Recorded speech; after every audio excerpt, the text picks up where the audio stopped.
হ্যাঁ আমরা এখন কচুটা একটু সাহায্য করলে অনেক কচুর লতি ঘরে কত সুন্দর লতি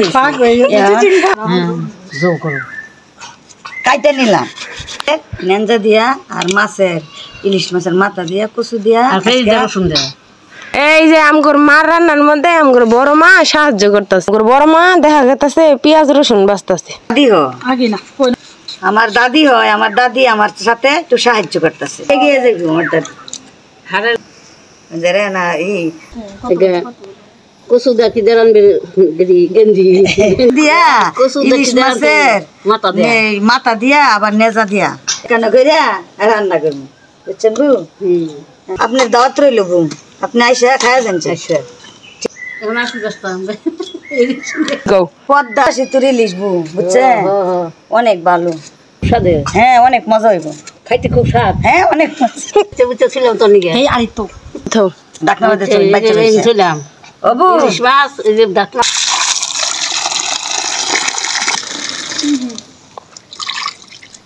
ওই যে পানি দেওয়া কচু খড়াইতেছে কাইটা এমনি করে ধুয়ে নিতেছি আলাদা করে নিতেছি। তারপরে ভাত দিব।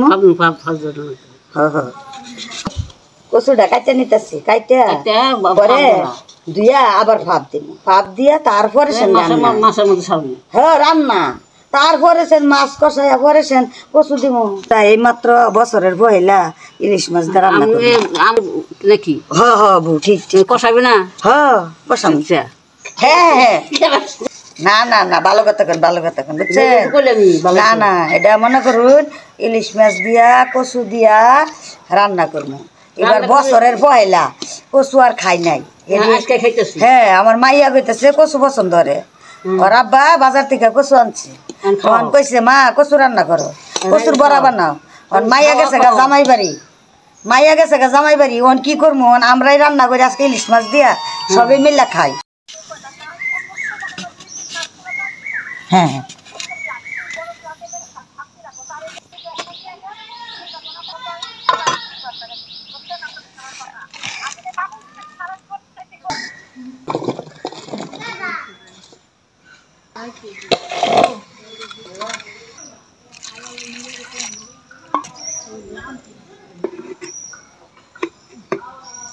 করুন যেত না।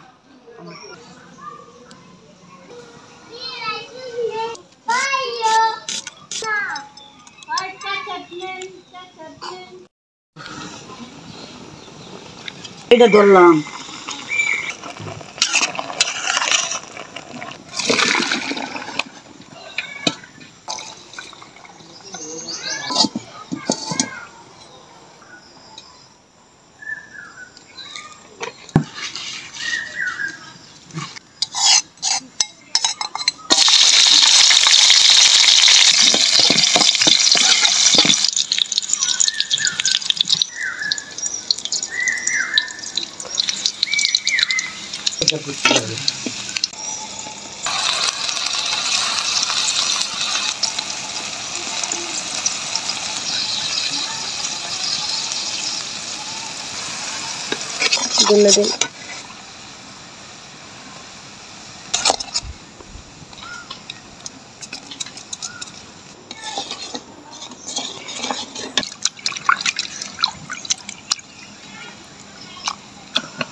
Right.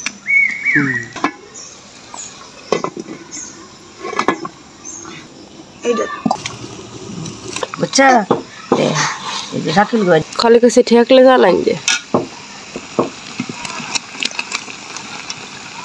আয়ু বাবি নাই কি কই আমরা যেরকম ফোন দেই বারবারই ফোন দেই খবর লই এরকম যদি ল পেশেন্ট জান আজকা অন্য ওই যে বেটি ফোন দিই আজগার হইছে না হন বেটি করতেছে